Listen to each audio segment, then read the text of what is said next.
4 মে মাঠে গড়াবে Dhaka premier league. 18 ও 19 April দলবদল। এবার single লেগের 11 রাউন্ডে নিশ্চিত হবে চ্যাম্পিয়নশিপ। ক্রিকেট বোর্ডে পরিবর্তন এলেও এবার বেঁকে বসেছে লেজেন্ডস অব রূপগঞ্জ। লিগ না খেলার সিদ্ধান্ত নিয়েছে ক্লাবটি। ক্রিকেট বোর্ডের অ্যাডহক কমিটির লক্ষ্য ছিল ঢাকা প্রিমিয়ার লিগ মাঠে গড়ানো।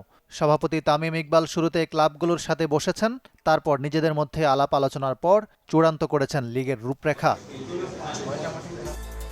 রোববার 12 ক্লাবকে চিঠি দিয়েছে সিসিডিএম।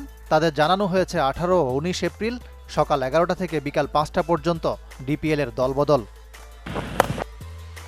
4 মে শুরু হবে মাঠের লড়াই। এবার দেরিতে শুরু করা আর বৃষ্টির মৌসুমের কথা চিন্তা করে আসছে বেশ কিছু পরিবর্তন। সুপার লিগ ও রেলিগেশন লিগ হচ্ছে না। সিঙ্গেল লিগে 11 রাউন্ডের টুর্নামেন্টে নিশ্চিত হবে চ্যাম্পিয়নশিপ। ঈদুল আজহার পর শেষ হতে পারে লিগ। 2-1 দিনের মধ্যে চূড়ান্ত হবে ভেন্যু। তবে শতভাগ মসৃণ নয় তামিম ইকবালের পথ। না খেলার সিদ্ধান্ত নিয়েছে প্রিমিয়ার লিগের পরিচিত club legends of Rupganj.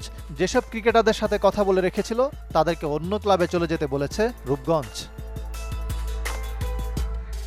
Cricket board সঠিক পথে না থাকায় এমন সিদ্ধান্ত জানিয়েছেন ক্লাবটির কর্ণধার লুৎফুর রহমান বাদল।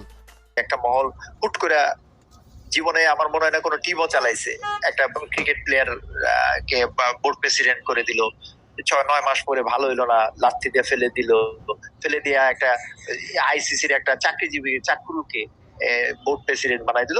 সেই জন্য ক্রিকেট তার নিজস্ব গতি, আমাদের ক্রিকেটের আমরা যেখানে আমরা ওয়ার্ল্ড কাপ খেলতে হয়, সেখানে আমরা ওয়ার্ল্ড কাপ থেকে খেলতে পারেন। এটা আপনারা দেখেছেন যে আমি কিভাবে বলছি যে এটা বিশ্ব রেকর্ড করছে কূটনীতিক ক্রিকেট ওয়ার্ল্ড কাপ।